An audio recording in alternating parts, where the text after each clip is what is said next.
Welcome to the InfoSec Insider podcast, brought to you by URM, the UK's leading information and cybersecurity specialists. Hi, my name's Annie and I'm joined here today with Sue West, one of our senior consultants here at URM. And welcome to another episode of InfoSec Insider. So today we're going to be looking at comparing two of the most popular ISO standards, which is 9001 and 27001. So Sue, the first question I have for you is, I hear this term Annex SL thrown around quite a lot in relation to ISO standards. So would you mind sort of just walking me through what Annex SL is, basically? Oh, yes. But a little bit of background first, just to give you the context of Annex SL, because I'm not sure how much the listeners are aware of all the background work. But essentially, all the ISO standards are developed by an organization called International Organization for Standardization.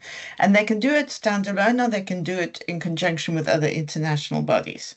Now, at the moment, I believe we've got more than 25,000 of these standards issued worldwide. Now, each of these is obviously a different area, a different operation, requires different skill sets.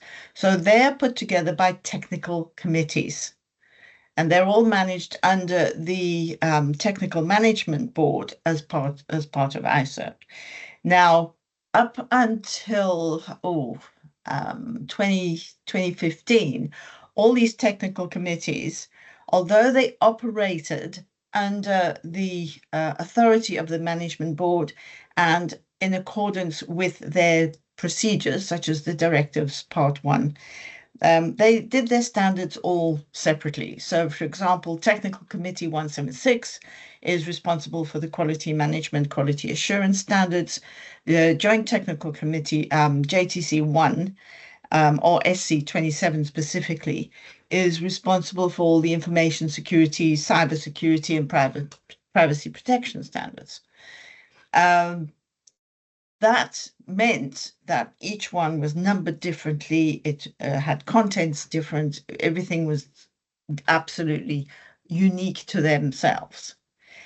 But in recent years, what happened is more and more companies started to implement multiple standards. So apart from just ISO 9001, they now want the information security because, of course, it's become more and more important in recent years, 27001. The 14001, the environmental standard, they wanted to implement that. And they were having a lot of difficulty trying to get the standards together and implement them effectively. A lot were implementing different systems for each standard. So you can imagine the amount of resource, the time, the effort that was being required. Based on that feedback from the users, in 2015, ISO then issued Annex SL as part of this directive Part 1. And what that does, it tells all these technical committees, this is how you're going to structure the standard. You're going to have 4.1, 4.2 is always going to be context and interested parties. 10 is always improvement. So that way they're actually aligned in their numbering and they address at the high level. Now, when you get down to the lower levels in those sections, there can be different numbering because of the amount of detail required. If you look at Section 8 in 9001, for example, there's a lot more content there than there is in Section 8 of 27001. But essentially, it gives us that nice high-level alignment of all the standards. And really, that makes it so much easier to align the requirements from the different standards and therefore apply that to your integration, than you did before. It's really been useful. Very helpful to everybody to do that. Not all the standards have it, but all the main ones, the ISO standards at the moment do have it. They follow that. 14,000 does, 9001 does, 27,001, and I believe at least the 45,001, and hopefully more and more standards will start to follow the same structure. So you mentioned that word integration. Is it easy to integrate different management systems if you've got multiple management systems? Oh, yes, trick question. Yes. I wish I could say yes, but if we understand that each organization has a bespoke management system, each management system, although it's the same standard, is created to suit each organization. And it's because of these variable factors, I can't say, yes, it's easy and have it done with, because there's always some variations that can come up. Each structure is unique. But having said that, it's not really a difficult exercise. And as I said, with the Annex SL, that does help make it a lot easier. But there's a few points that can make it easier when you're starting to address it. And I think the first thing you need to do is really understand the context and the function of each of the standards that you're trying to integrate. You need to be very clear on their role within your integrated management system, where it's going to be. So if we look at the 9001 and the 27001, as we're talking about today, what 9001 does, it defines requirements for inputs, activities, outputs to actually deliver your products or services. So depending on what your business is, if you're in recruitment, it helps you with your recruitment processes. If you're talking about sales, that it's the sales processes, and of course all the way through. So whatever you do, the 9001 applies to those operations. Now, again, this can vary greatly from one organization to another, particularly when you take legislation into account. Some can be really very simple, straightforward, small systems. Others can be highly complex because, it's multinationals, worldwide organizations. So they all vary. But the key requirements for the operational levels are, again, in this clause 8. This is where the 9001 says, on your operational processes, these requirements of clause 8 will apply. Now, it doesn't really matter what any organization does. They all have information as a key element because they all use information. It comes in, right? It's an input. It can be an input to your processes. It can be source information as a resource that you go and apply to, like legislation, right? It can be an output of your processes. If you're a legal firm or lawyers, you produce, documents. That's information. It can be in any media. It can be electronic. It can be verbal. It can be a hard copy that you file away. It can be internal, or it can come from external sources or go to external sources. It can be current, that you're using it now, or it could be filed away in your records. It can be public information that's freely available, or range right through to highly confidential, secret information that you don't want anybody else to see except for a number of people. I mean, information on its own is a field of investigation all by itself. Now, what ISO 27001 does is it focuses on all those activities that relate to the protection and security of that information, either at a physical or electronic, technical level for your software and stuff like that. So if you're vetting employees, that's a physical.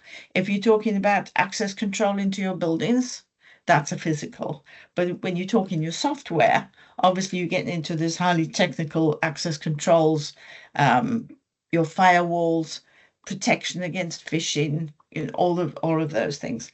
And that is that's the focus for 27001. Now, both these standards require the applicable legislation. And of course, that varies for 9001, but for 27001, of course, it's things such as your GDPR. That's an example of some of the legislation that applies to information. So once you understand the role or function of each of the standards within your integrated management system, then you need to start planning and preparing for how your integrated system is going to work. So it's like any project for any company. You need to allocate your resources. Somebody's going to have the authority to make some decisions, because of course There's going to be some overlaps, there's going to be some gaps, and decisions need to be made, because what you're looking for is an integrated management system that suits the organization. So somebody's got to make the decisions. What are you going to integrate? What do you want to keep separate? So, for example, very simply, do you want one policy that is quality and information security, or do you want to have two separate policies? Simple decisions like that somebody needs to make it. The responsibilities and authorities as well. With the 27001, you're going to have some technical aspects to it.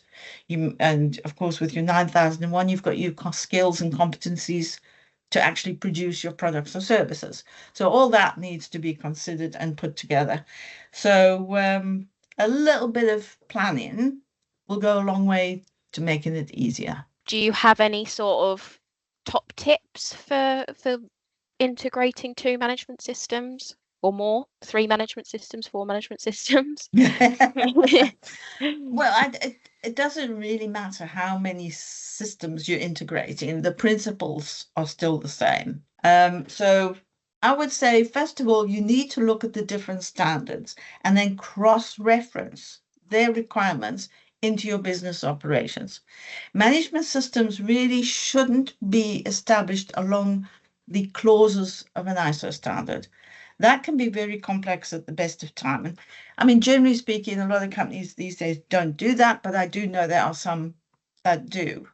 But particularly if you're integrating, you've got to move away from that. You cannot document your management system based on the ISO clauses.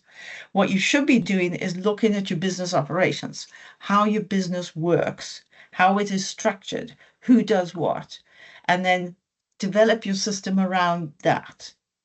And then you look at your clauses, say again, 9001, 27001, but look at them and say, right, where in the system does these clauses apply? And then start allocating them into those areas. So once you start developing them, then it makes it a lot easier if you've already allocated the clauses to the relevant operations or areas of responsibility within the company. So that's the first one.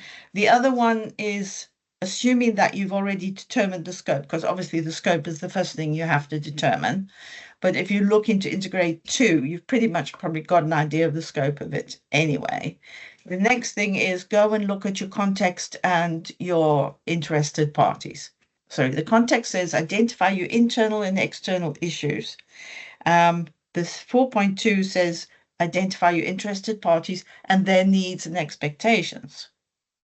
So that, of course, will apply in this case to both your quality and your information security. Easily put them together. But from there, then you have to look at your risks and your objectives. And once you've got the risks, you've got to look at the risk actions. And once you look at the risk actions, then you'll start working down to your processes and your procedures, because you've got to put those protections and risk management into your processes and procedures. So it's always good to start at that high level and then work your way down from there. And I'm laughing because I can hear the groans coming for my next statement. Is it's leadership. It really needs leadership to show the way. And I'm not saying they have to get involved on a daily basis. They don't really have to do anything other than show or demonstrate support and say, there's your project. These are the people doing it. There's the time you've got. Here's maybe some costs. You might have some costs. There's your budget, and get on and do it, as they would with any business project. Unfortunately, too often what you see when it comes to these is resources get pulled off because there's always something more important to do. So if you want to do the integration, try to avoid your managers doing that. Get them to give the support, let you get on with it. Obviously, hopefully you'll have some 27001 or 9001 experts, your quality manager or your information security manager involved in the project. That would make sense. But essentially, let them get on with it as you would manage any business project or improvement action. Excellent. Well, thank you very, very much, Sue. Some really interesting, insightful stuff there. And for those that are interested in learning a little bit more about this topic, Sue's written a really great blog that's up on our website at the moment, which is www.urmconsulting.com. And Sue's blog is called A Comparison of ISO 9001 and ISO 27001. Thank you.